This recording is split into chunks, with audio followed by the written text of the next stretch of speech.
L'objectif est de générer un effet de surprise en évitant les axes de finales habituels.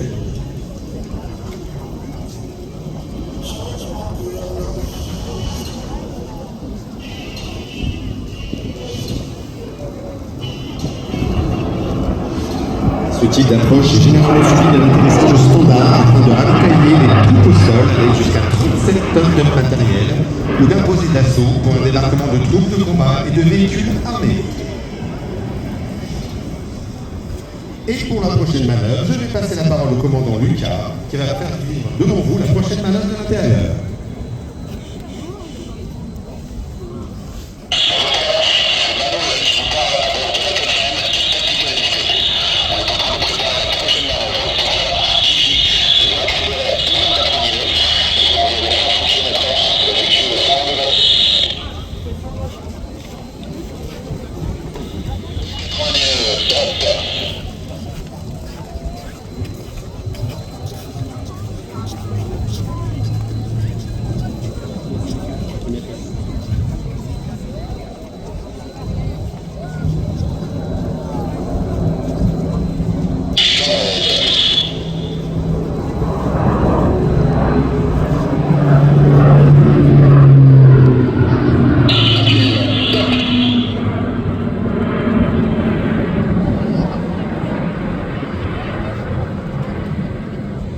Cette forte inclinaison qui amène l'appareil à la limite de son domaine de vol s'effectue avec un taux de roulis de 30 degrés par seconde, ce qui est impressionnant pour un tel appareil.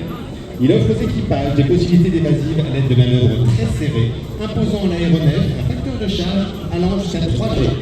À travers cette manœuvre, vous avez pu apprécier le savoir-faire des équipages de transport dans l'armée de l'air et de l'espace, qui, au quotidien, se déploient dans le monde entier pour assurer le soutien des forces françaises en opération.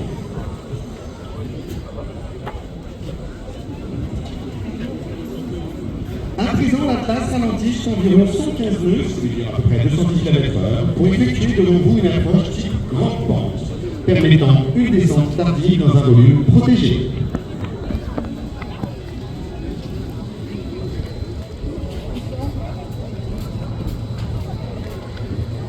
Alors qu'un avion de ligne effectue ses approches avec une pente de 3 degrés environ, notre Atlas actuellement en descente réalise cette même manœuvre avec une pente allant jusqu'à 12 degrés, soit 4 fois plus qu'un avion de ligne.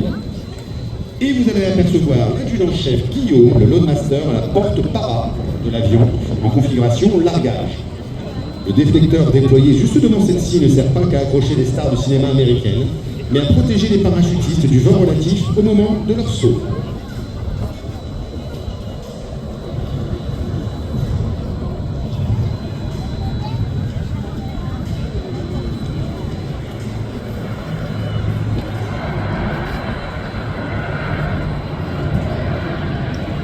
L'adjudant-chef Guillaume vous salue.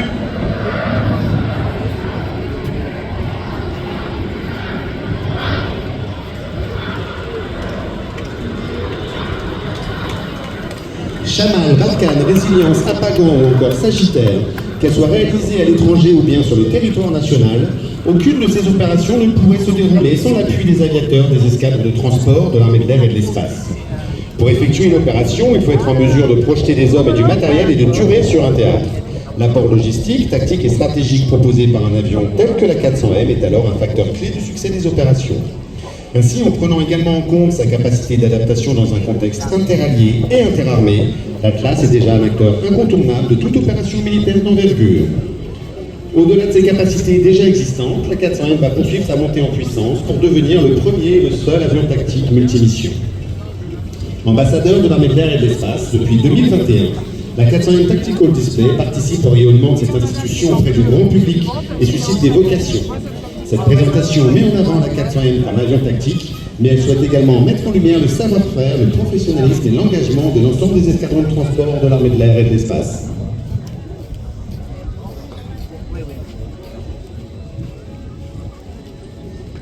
Alors il s'est légèrement éloigné, notre 400M, et il se représente pour faire devant vous un break, une arrivée au break à 240 nœuds, soit environ 400 km/h. Cette manœuvre permet de réaliser, tout en restant dans un volume réduit, une inspection de piste. Voilà, c'est ça.